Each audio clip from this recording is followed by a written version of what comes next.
25 वर्ष राजकारणामध्ये कायम बरोबर राहिलो असे शांतीलाल नाना कोकणर आपल्या मान्यवर म्हणून आणि व्यासपीठावरती उपस्थित असणारे गराळे साहेब. आता गराळे साहेब रिटायर झालेले, तुम्हाला समोर व्यक्तिमत्व दिसत असताना त्यांचा राज्यमंत्र्याचा दर्जा होता. सुदैवाने साहेब शेविंदल महामंडळ आता का थांबले हेच काय कळत नाहीये. त्याच्यानंतर जे मोडसे साहेब म्हणून आपल्या समोर आहेत ते मला वाटतं 6 का 7 ला आणि त्यांच्या वतीने आपल्याकडे शिक्षक होते. ते शिक्षकांचे विद्यार्थी म्हणून तळमळ्यांनी ते शिक्षकांचे पुत्र सुपुत्र असल्यामुळे त्यांनी त्यांची माहिती सांगितली तुम्हाला. आणि या ठिकाणी खरं तर हा निरोप समारंभ म्हणजे सुख आणि दुःखाचा वेळ असणारा समारंभ आहे. आज आपण या ठिकाणी 10वीच्या परीक्षेसाठी पुढे जात आहोत. प्रथमतः मी तुम्हाला परीक्षेसाठी शुभेच्छा देतो. संस्थेचे मुख्याध्यापक शिंगाडे सर आणि आमचे राजकीय गुरु की ज्यांनी आपल्या कर्जत तालुक्यामध्ये शिक्षणाचा वटवृक्षाचं रोपटं लावलं, त्याच्यामध्ये महेंद्र काका कुंड असतील, राजू काका कुंड असतील, त्याच्यानंतर शिंगाडे सरांसारखे आणि अनेक या ठिकाणी वडोकर सर होते, त्यांचे सुपुत्र परत वडोकर सर या ठिकाणी विद्यालयामध्ये आले. अशा अनेक लोकांनी या संस्थेचा रोपट्याचा वृक्ष करण्याचं काम या ठिकाणी केलं. खरं तर मला या विद्यालयामध्ये प्रवेश केल्यानंतर शिंगाडे सर खूप अभिमान वाटला की ग्रामीण भागातलं विद्यालय आणि शिंगाडे सरांनी मी सगळ्या शाळा फिरून पाहिली. 1 कोटी निधी राजू काका कुंड असतील, महेंद्र काका आप्पा असतील आणि शिंगाडे सर असेल यांच्या प्रयत्नातून 1 कोटी निधी आणण्यामध्ये नव्हते जोग.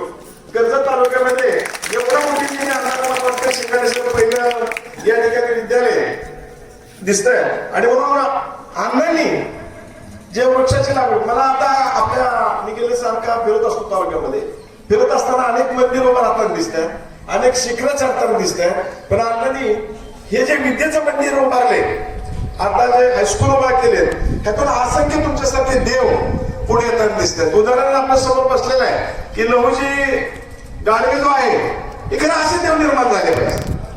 मी ग्रामस्थांना विनंती करणार आहे की राक्षसवाडीमध्ये मी यात्रेला येतो, शंकर आमचे मित्र आहे आणि विद्यार्थ्यांना तुम्हाला मी काय आव्हान करणार आहे की आयुष्यामध्ये जगत असताना शेळ्या मेंढ्यांसारखं जगू नका. वाघ व्हा, वाघासारखं व्हा. तुमच्या गावामध्ये यात्रावरती अनेक मेंढ्यांना बळी दिला जातो, अनेक बोकड्यांना बळी दिला जातो. आता वाघाची भीती तुम्ही वाघ पकडून आणून वाघाला बळी दिलेलं उदाहरण पाहायला मिळतं का? मिळणार नाही. आणि म्हणून वाघासारखे नाव, वाघासारखे जागा.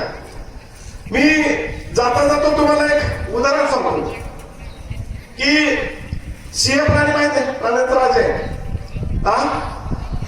सिंह ही वेदाना जन्म देताना जगाची पहिली आई आहे. किती पिलाला जन्म दिल्यानंतर जन्म दिलेल्या पिलांना ताकद तुला 15-20 फुटावर जाऊन. आज पाहिलं तर पालकांचा ओढा इंग्लिश मिडियम तर जास्त व्हायला लागला. का तर फक्त त्यांच्या आईंचा आग्रह असतो की माझा मुलगा, लहान मुलगा टाय बुक मध्ये गेला पाहिजे, ड्रेस मध्ये गेला पाहिजे, दारात बस आली पाहिजे, बसमध्ये जाऊन आला पाहिजे. पण मी त्याचा निश्चितपणानं या ठिकाणी मी सांगतो की माझ्या मुलाला बी मी इंग्लिश मिडियमला शिकवलं. पण आज मला पश्चाताप होतोय की ही मुलं 3री 4थी 5वी पर्यंत आपल्याला टमाटमा बोलतात, थोडंफार इंग्लिश इकडे तिकडे शब्द वापरतात, त्याचा आपल्याला अभिमान वाटतो. पण एवढ्या 5वी 6वीच्या पुढे मुलगा गेला की त्याला त्याचं कुठलंच तारतम्य राहत नाही. ज्यांचे आई वडील शिकलेले आहेत, कुठंतरी उच्च पदावर काम करतात, अशा आई वडील त्या मुलांना ही करू शकतात. पण ती मुलं आपल्याच्याने डेव्हलप होत नाही आणि आपण निश्चितपणानं इंग्लिश मिडियम मध्ये मुलं घालून आपण वाटोळ करतो. या ठिकाणी आपण परिसरात पाहतो, परिसरातला इतकी मुलं आता पास झाली. आजकाल आमच्याकडे आमच्या कुलधरण हायस्कूलमध्ये शिकलेली 2 विद्यार्थी, एक विद्यार्थी तालुका कृषी अधिकारी 2 पास झाली. त्या पोस्ट घेतल्या त्यांनी.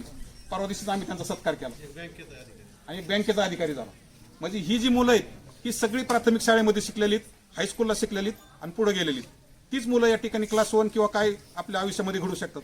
कारण आम्ही पाहतो इंग्लिशमध्ये शिकवल्यावर या ठिकाणी जनरल नॉलेज तुम्हाला मिळायचं काही कारणच राहत नाही ना.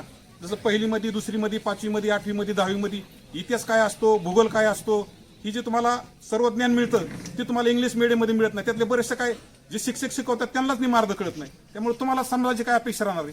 त्यामुळे माझ्या पालकांना या ठिकाणी निश्चितपणाने सांगणे इंग्लिश मिडियमच्या बाजूला तुम्ही काही जाऊ नका.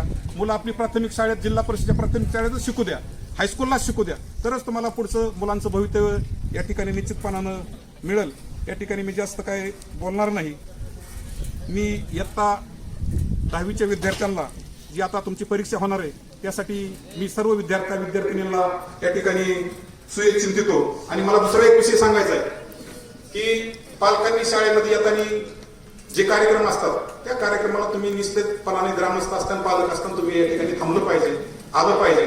शाळेच्या काही चुका होत असतील, शिक्षकांच्या काही चुका होत असतील तर तुम्ही संस्थेचा संपर्क साधला पाहिजे. तुमची शाळा व्यवस्थापन समिती सर असेल ना आपली, त्याची मिटिंगला तुम्ही महिना 2 महिन्यातून आलं पाहिजे. काय अडचणी असतात त्या सांगितल्या पाहिजे, मुख्याध्यापकांना सांगितले पाहिजे. तर आम्हाला या ठिकाणी संस्थेला कळणार आहे, शिक्षकांना कळणार आहे की आपल्याला ह्याच्यामध्ये काय सुधारणा केली पाहिजे. तिथून पुढच्या कार्यकालामध्ये. आणि आता काय झालंय गोडके साहेब, आता वेगवेगळे कायदे निघतात साहेब, विद्यार्थ्यांना शिक्षाच करायची नाही, मारायचं नाही. मला चांगलं आठवतंय की शिक्षेशिवाय काहीच होऊ शकत नाही.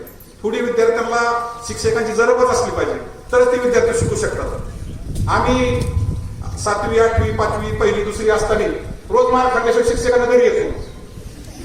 आता मला नाही वाटत एवढी 300-350 मुलं ह्यात कुणाला हात लावायची शिक्षकाची टक्कर. त्यामुळे या ठिकाणी पालकांनी जबाबदारी घेतलं पाहिजे. थोडीफार शिक्षा झाली, थोडंफार शिक्षक आपल्या विद्यार्थ्यांना रागवलं, तुम्ही लगेच टिकून खोसा करून नाही आलं पाहिजे की आमच्या पोराला का मारहाण केली किंवा का रागवला. ही थोडं तुम्ही तुमचे शाळा व्यवस्थापन समिती त्यांच्याशी तुम्हाला जर असं काय वाटलं तर हे केलं पाहिजे. काही पालक अतिशय इथं नाही तर लांब तिकडल्या गावात इथलचे पालक सगळे चांगले, म्हणजे वेगवेगळे 3-4 जण एकत्र येऊन ते शिक्षकांना दमदाटी करणं किंवा काय करणं असं काही जागेवर होतं. त्यामुळे हे सुद्धा तुम्ही शाळा व्यवस्थापन समितीला येऊन तुम्ही हा विषय सांगितला पाहिजे किंवा असं होतंय किंवा एखाद्या शिक्षकांना त्रास होतोय किंवा चुकीचं मार्गदर्शन होतंय ते सुद्धा तुम्ही आम्हाला सांगा ना. निश्चितपणाने मुख्याध्यापकाला सांगा, संस्थेला सांगा. शेवटी आपल्या सगळ्यांचे एकमेकांनी संबंध आहेत. त्यामुळं तिथून पुढच्या कार्यकाळामध्ये संस्थेचं असेल किंवा ह्या विद्यालयाची कोणतीही अडचण तुम्ही या ठिकाणी संस्थेला सांगितलं तर निश्चितपणानं सोडवण्याचा कार्यक्रम आम्ही या ठिकाणी निश्चितपणानं करू. पुन्हा एकदा. आणि मला दुसरे एक विषय की साहेब या ठिकाणी क्रीडा विभागाच्या विषयामध्ये अतिशय चांगली पोर आहे. तालुका स्पर्धा असतील, जिल्हा स्पर्धा असेल, चांगल्या पद्धतीने ह्या पोरांनी यश मिळवलं. कारण राक्षसवाडी बहुतेक सगळी ग्रामीण भागातून येणारी पोरं सगळी टाकत आहेत. खो खो असेल, कबड्डी असेल, वैयक्तिक खेळ असताना अतिशय चांगल्या पद्धतीनं या विद्यार्थ्यांनी पाठीमागची कामगिरी पाहिजे तर अतिशय चांगल्या पद्धतीने या विद्यार्थ्यांनी खेळामध्ये कामगिरी केली आहे. त्यांचंही मी या ठिकाणी अभिनंदन करतो. पुन्हा एकदा इथं 10वीच्या विद्यार्थ्यांना मी हार्दिक अशा प्रकारच्या माझ्या वतीनं, विद्यालयाच्या वतीने आणि संस्थेच्या वतीनं हार्दिक शुभेच्छा देतो. धन्यवाद काका. प्रथमतः माझ्या वतीने आणि जनता विद्यालय राक्षसवाडी बुद्रुक समस्त व्यासपीठावरील मान्यवर या सर्वांच्या वतीनं मी इयत्ता 10वीच्या विद्यार्थ्यांसाठी परीक्षा आणि त्यांच्या भावी कार्यासाठी खूप खूप अशा शुभेच्छा देतो. आजच्या कार्यक्रमाचे अध्यक्ष सन्माननीय मोरे सर, प्रमुख पाहुणे राजेंद्र काका गुंड, ज्यांची ओळख कायमच परमनंट जिल्हा परिषद सदस्य अशी म्हणून केली जाते. त्याचप्रमाणे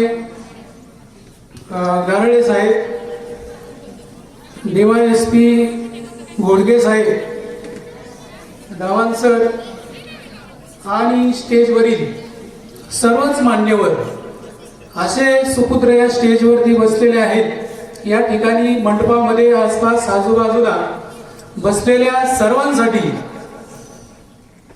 आज हा आनंदाचा आणि विशेष दिवस. आपुल्या हिताजवाचे जागता धन्य माता पिता तयाचिया, कुळी कन्या पुत्र होते जे सात्विक, तयाचा हरिक वाटे देवा.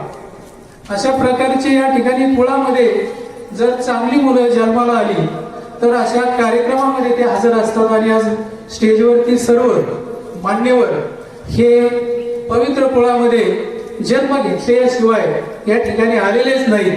त्यांचं या ठिकाणी मी मनापासून सर्वांचं स्वागत करतो. आणि या ठिकाणी कार्यक्रमाला उपस्थित राहिले त्यांना मनापासून त्यांना आभार मानतो. त्याचप्रमाणे राक्षसवाडी बुद्रुक मधील सरपंच, उपसरपंच, आजी माजी, त्याचप्रमाणे शेजारचं गाव बेलवंडी या ठिकाणाहून आलेले सरपंच, उपसरपंच, आजी माजी, ग्रामस्थ, सोसायटी चेअरमन, आजी माजी व समस्त ग्रामस्थ, त्याचप्रमाणे माता भगिनी आणि समस्त परिसरातून आलेले राक्षसवाडी, खुर्द, धालोडी आणि तळवडी या सर्व परिसरामधून आलेल्या सर्व मान्यवरांचं आम्ही तुम्हाला फोनवर, व्हॉट्सअपवर निरोप दिला. तुम्ही या छोट्याशा निरोपावर या ठिकाणी आलात. तुमचं सहर्ष स्वागत आणि मनापासून आभार. यानंतर आजचं संपल्यानंतर जेवण आहे. ते जेवणाचं नियोजन तळवडीचे माजी ग्रामपंचायत सदस्य काळूराम तुरकुंडे हे स्वतःच आचारी या ठिकाणी म्हणून काम करत आहेत आणि त्यांनी तो स्वयंपाक शाळेसाठी मोफत करून दिलेला आहे. त्यांच्यासाठी एकदा जोरदार टाळ्या होऊन जातो. त्यांनी सर्व स्वयंपाकाचं साहित्य देखील ते स्वतःचे